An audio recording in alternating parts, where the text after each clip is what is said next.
Bueno, buenas tardes.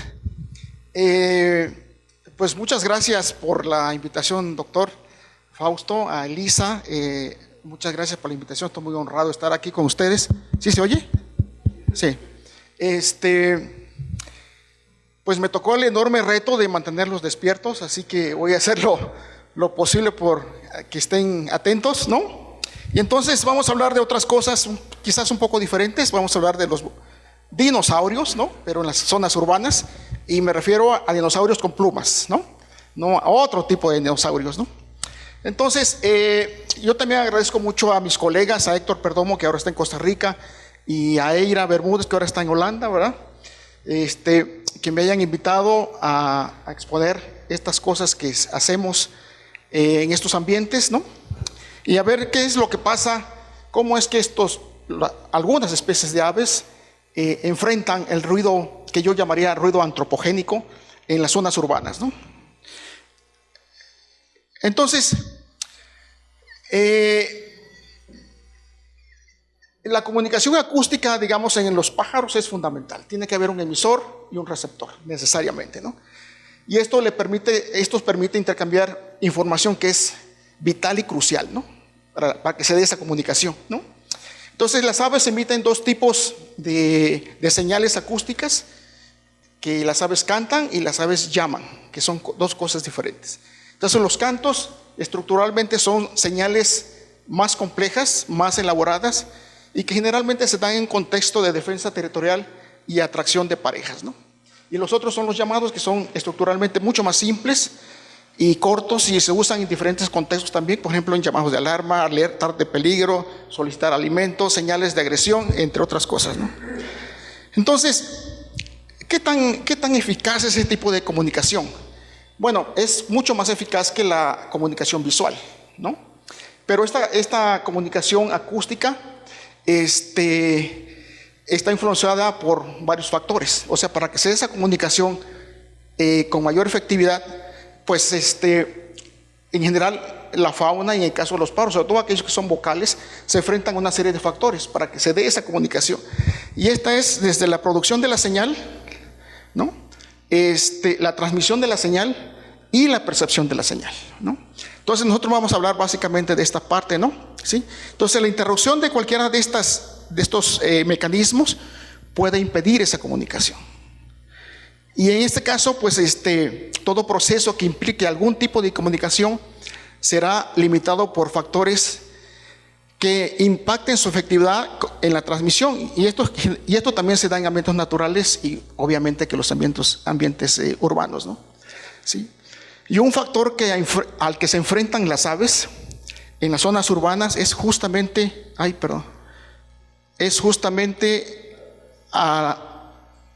¿cómo voy? Me fui hacia adelante, ¿verdad? Ok. Ahí está. Entonces, un factor al que se enfrentan las aves en las zonas urbanas es justamente este ruido, el ruido antropogénico, ¿no? Y la fuente principal, pues ya todo el mundo sabemos lo que hemos estado hablando aquí en los 2 días, pues es el ruido vehicular, aunque hay otras fuentes de ruido, ¿no? O de sonido, ¿no? Y este ruido, que es una banda que está por ahí casi constante, a veces continua, a veces intermitente, dependiendo de la zona urbana, pues anda por debajo de digamos, la mayor energía anda por abajo de un kilohertz, ¿no? ¿Sí? Entonces, este tipo de comunicación, que también se puede llamar sónica, interfiere en la transmisión de las señales acústicas emitidas por los pájaros y de alguna forma alteran la forma en que los individuos emiten y perciben los sonidos, ¿no? Y este fenómeno es conocido como interferencia acústica o enmarcamiento, ¿no? Se enmascara la señal, ¿ok? Bueno, entonces, y en respuesta a este fenómeno de enmascaramiento, los emisores pueden potencialmente mejorar la transmisión de la señal acústica ajustando ciertos parámetros espectrales o temporales, ¿no? ¿Sí? Y estos cambios, sorprendentemente, en los pájaros al menos, o en algunas especies de aves, puede ser a corto plazo, a muy corto plazo, o puede ser a largo plazo, dependiendo del tipo de ruido, ¿no? ¿Ok? Entonces, Entonces, lo que yo quisiera hacer con ustedes es comentar algunas de estas estrategias conductuales y que están actualmente documentadas, que los pájaros han desarrollado para tratar de salirse de ese umbral, ¿no? Porque al final a mí lo que me interesa es comunicarme, cantar, comunicarme y que alguien me escuche, ¿no? Entonces vamos a ver cómo le hacen los pájaros, ¿no? Entonces, uno de los primeros estudios que trató este tema y que lo dio a conocer fue allá por el 2003, hace más o menos 15 años. Esto es más o menos reciente, ¿no? Y fue ese trabajo de estos autores, ¿no? Y lo hicieron con este pajarito, ¿no? Entonces, lo que se dieron cuenta es que estos pájaros, dependiendo del tipo de ruido, por ejemplo, este es sin ruido, este es un espectrograma de una zona con ruido y menos ruido. Y entonces lo que hace esta ave para poder comunicarse es que incrementa la frecuencia mínima por arriba de ese umbral, ¿no? Esa es una de las estrategias que han seguido algunos pájaros, ¿no? ¿Sí? Y hay una correlación muy fuerte entre la amplitud y la frecuencia, en este caso de la frecuencia mínima, ¿no? Entre más ruido hay, o sea, más intenso, suben la frecuencia mínima, ¿no? ¿Sí? Entonces, dice, bueno, pues ya encontraron la solución, ¿no? ¿Sí? Bueno, pero eso tiene costos, ¿no? Entonces, esta es una estrategia que puede ser, y la explicación es que de esta forma superan esa barrera acústica para poder comunicarse, ¿no? ¿Sí? Y este es el canto de este pajarito, ¿no? ¿Sí? Bueno, entonces, otra estrategia que hacen algunos pájaros, y este lo hicieron aquí en el DF, este es un trabajo de Eira Bermúdez, lo hicieron con este pajarito que es muy abundante aquí allá afuera, ¿no? Que es el pinzón mexicano o gorrión mexicano, y que este fue un trabajo, digamos, correlativo, ¿no? De comparar la relación que hay entre el nivel de ruido y cómo estos pájaros modifican ciertas sílabas para poder comunicarse, ¿no? ¿Sí? Entonces, aquí tenemos el espectro sin muy poco ruido y con mucho ruido, y cómo esta frecuencia mínima se incrementa cuando hay mucho ruido, ¿no? Y cuando no hay ruido. Entonces, además, con estos pájaros no solamente hacen esto, sino que hacen estos ajustes en el corto plazo. Entonces, estos gorriones lo que hacen, si aquí hay mucho ruido, canto así, y si hay menos ruido, canto así. Entonces, canta como le va en la feria, ¿no? Y es sorprendente que estos pájaros hagan ese tipo de cosas, ¿no? Este lo hicieron aquí en la Ciudad de México, y está muy alto. Está muy alto. Está muy alto. Bueno, entonces, pero hay otra forma también de enfrentarse a este ruido antropogénico en las ciudades, que es regulando la amplitud. Es decir, cantar más fuerte, ¿no? Cantar más fuerte. Y este es un pajarito que sorprendentemente también hace esto, dependiendo del nivel de ruido al que se enfrente, canta más o menos o más fuerte. Y es otra vez buscar esa forma de comunicarse ante el ruido ambiente, ¿no? O el ruido antropogénico, ¿no? Así. Y entonces esto, por ejemplo, en este caso, estos pájaros en zonas con ruido pueden cantar por arriba de 14 decibeles más de lo normal. Y eso pues tiene un gasto, ¿no? ¿Sí? Tiene un gasto, ¿no? Entonces, básicamente es también para mitigar este enmascaramiento. Entonces, otras especies de aves también, por colibrí, un perico, galliformes y un tinamú, también siguen esta estrategia de cantar mucho más fuerte. Y es lo que se llama el efecto Lombard, ¿no? Y eso pasa con nosotros, con los humanos, ¿no? Cuando ustedes van al antro, ahora se llaman antros, antes eran discos, ¿no? Entonces uno tiene que hablar más fuerte si te quieres comunicar con el que te acompaña, ¿no? Y ya después de 1 o 2 horas uno termina destrozado de la garganta, ¿no? Pero es justamente por eso, ¿no? ¿Okay? Bueno, entonces hay otros pájaros que pueden, el canto pueden hacerlo más largo o más corto, dependiendo del nivel de ruido. Y esto es lo que hacen estos pajaritos, ¿no? Dos especies que son muy similares, ¿no? Este virio, ¿no? Entonces pueden cantar cantos cortos, cantos largos, dependiendo otra vez del nivel de ruido, ¿no? Este es el otro, ¿no? ¿Sí? Entonces, el de arriba canto más largo con frecuencias máximas más altas, por ejemplo, y el de abajo cantos más cortos con frecuencias mínimas más altas. O sea, para superar esta franja de sonido, ¿no? ¿Sí? Que hay en los ambientes urbanos. Incluso algunos tienen horarios para cantar, dependiendo del nivel de ruido que haya a ciertas horas del día, por ejemplo, ¿no? Este pájaro, por ejemplo, prefiere cantar en las noches, cuando los niveles de ruido son mucho más bajos, ¿no? ¿Sí? Entonces, este pájaro canta así, ¿no? ¿Sí? Entonces, con esto encontraron que tienen sesiones más largas en días laborables que en días no laborables, ¿no? ¿Sí? ¿Ok? Entonces, también este ruido antropogénico también puede motivar otro tipo de estrategia que es en relación a la estructura del canto. Entonces, muchos pájaros tienen repertorios vocales, ¿no? Cantan muchos tipos de cantos, ¿no? La composición, la redundancia, la estructura, la complejidad del canto también puede modificarse en función del ruido, ¿no? Entonces, por ejemplo, esta alondra, ¿no? Modifica su repertorio vocal en función digamos, de la fragmentación del hábitat, por ejemplo, ¿no? Este otro pajarito, ¿no? Que también lo tenemos en México, el chingolo, y tiene distribución básicamente en toda América Latina, ¿sí? Los pájaros varían en el tipo de canto en función del ruido al que están enfrentándose, ¿no? ¿Sí? ¿Sí? Entonces, otros lo que hacen, por ejemplo, este petirrojo aropero, que fue el anterior que vimos, también incrementa la tasa de repetición, ¿no? Pueden cantar mucho más seguido, o sea, que los espacios entre las notas son mucho más cortos, ¿no? Dependiendo del nivel de ruido también, ¿no? Entonces, como pueden ver, los mecanismos o estrategias que desarrollan los pájaros no es igual en todas las especies.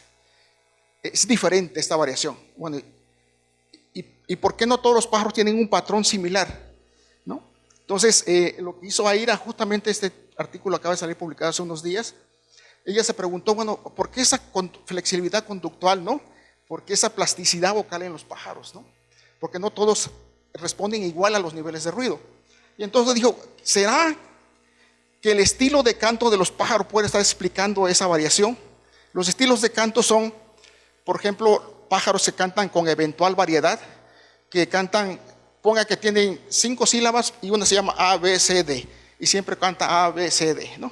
Ese es eventual variedad. Pero puede ser,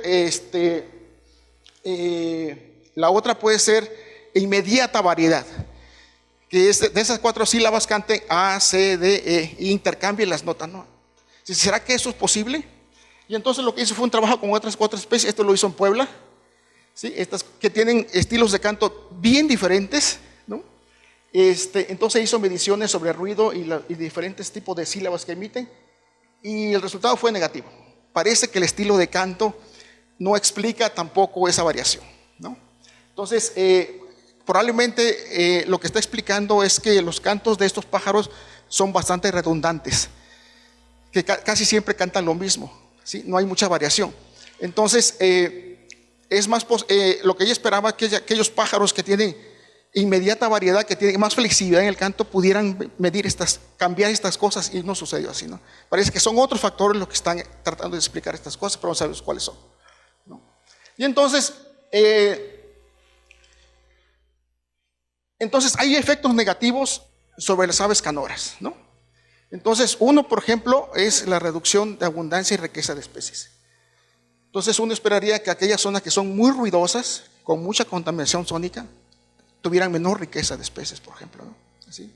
De hecho, también cambios en la estructura de las comunidades puede también ocasionar el ruido, cambios en la condición corporal, incluso afectar la reproducción y la sobrevivencia, sobre todo por esta limitación en la comunicación, ¿no? Entonces, yo como un macho trato de comunicarme, pero alguien no me oye, entonces no puedo reproducir, ¿no? ¿Sí? Y de hecho están alterando también el espacio acústico o el espacio activo de comunicación con estos pájaros, ¿no? Entonces, el ruido sí tiene un impacto importante sobre los pájaros. Igual pasa con ranas y otros vertebrados que se comunican por señales, ¿no? Aunque siguen otro tipo de estrategias, ¿no? ¿Sí? Y sobre todo también hay riesgos de depredación, ¿no? ¿Sí? Entonces, los machos, al tratar de cantar mucho más fuerte o cambiar ciertas cosas, se exponen más, ¿no? Entonces pueden estar más sujetos a depredación. De hecho, hay problemas fisiológicos y auditivos y sobre todo estrés, ¿no? ¿Sí? Sí, ándale, exactamente, ¿sí? Entonces, pues los pájaros necesitan que le echemos la mano, ¿no? ¿Sí?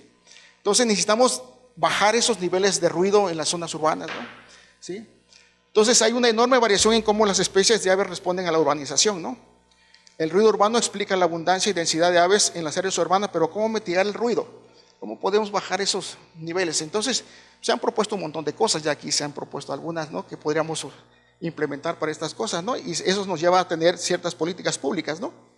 Y es diseñar mejores espacios verdes, ¿no?, útiles para la conservación de especies raras, amenazadas en peligro de extinción, ¿sí?, parques con densa vegetación, corredores biológicos y jardines, ¿no?, y que sobre todo estos parques y jardines estén interconectados, que sea conectividad, ¿no?, a través de corredores biológicos, por ejemplo, ¿no?, de tal manera que los pájaros se puedan estar moviendo, ¿no? ¿Sí? Esa es una forma. Pues destinar áreas, pues áreas silenciosas o menos ruidosas, ¿no? ¿Sí? Sobre todo para el uso público, ¿no? Barreras acústicas también. Y este es interesante, este umbral de 50 decibeles. Hay un estudio que hicieron en España con 20 y tantas especies de pájaros y encontraron que este umbral es importante. Por abajo de ese umbral se pueden encontrar la mayoría de la avifauna de un sitio, característica de un sitio, ¿no? Por arriba de ese umbral aparecen las aves más comunes, aquellas que son más tolerantes al ruido, y eso trae una diferencia en la composición de aves de un sitio, ¿no? ¿Okay? Entonces, la meta es como andar por estos niveles de ruido en una zona urbana, ¿no? ¿Sí? Y otras que pueden ser modificar la composición del asfalto, sobre todo para los vehículos rodantes, ¿no? ¿Sí? Que puede cambiar el ruido, y la promoción del uso de automóviles eléctricos, mejorar la infraestructura para los peatones, el uso de la bicicleta y transporte de bajo o nulo ruido, ¿no? ¿Sí? Entonces, esa es como que la misión, ¿no? Entonces, este es el trabajo que estamos haciendo recientemente en Jalapa. No voy a hablar mucho de esto porque es la tesis de un estudiante que está por titularse los próximos días, ¿no? Entonces, en Jalapa, Veracruz, que es la capital del estado, este es el mapa de la ciudad. Hicimos aquí mucho más puntos al azar, pero realmente lo que hicimos fue alrededor de 25, 26 puntos, sobre todo porque a uno lo ven raro en la ciudad midiendo cosas.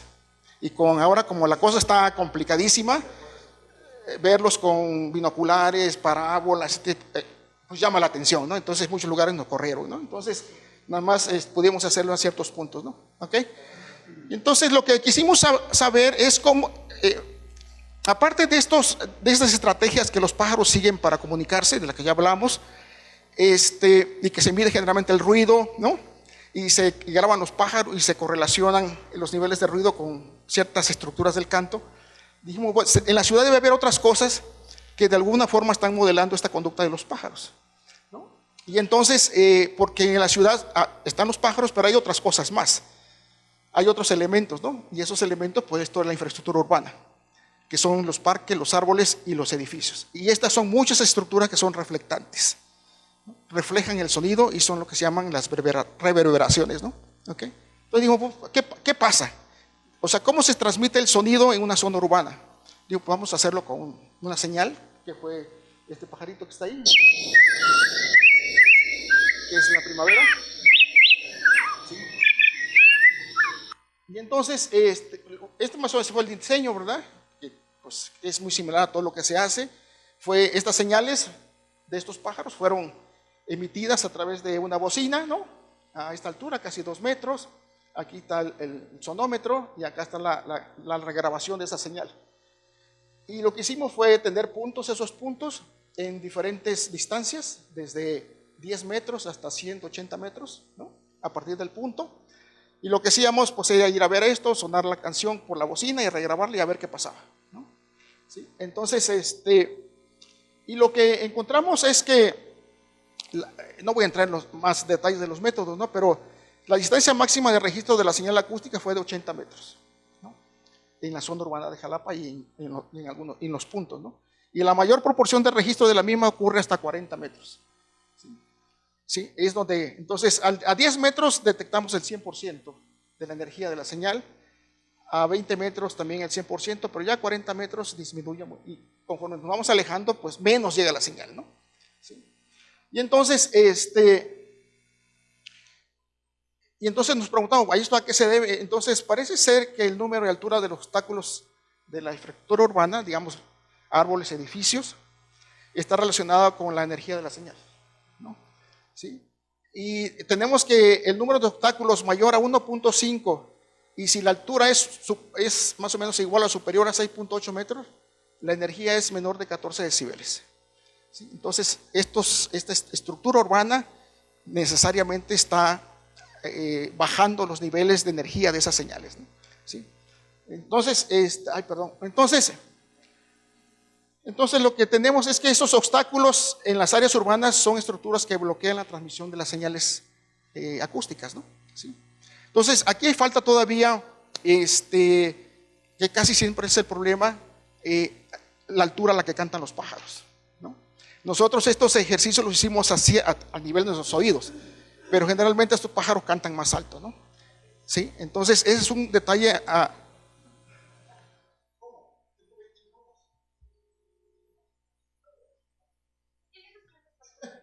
¿sí? Entonces, de hecho ya estoy terminando. Sí. Entonces, entonces yo creo que es importante considerar estas partes de la historia natural de los pájaros, ¿no? ¿Sí? En este caso, esta ave, la primavera, difícilmente va a cantar a nivel del suelo, siempre lo hace arriba, ¿no?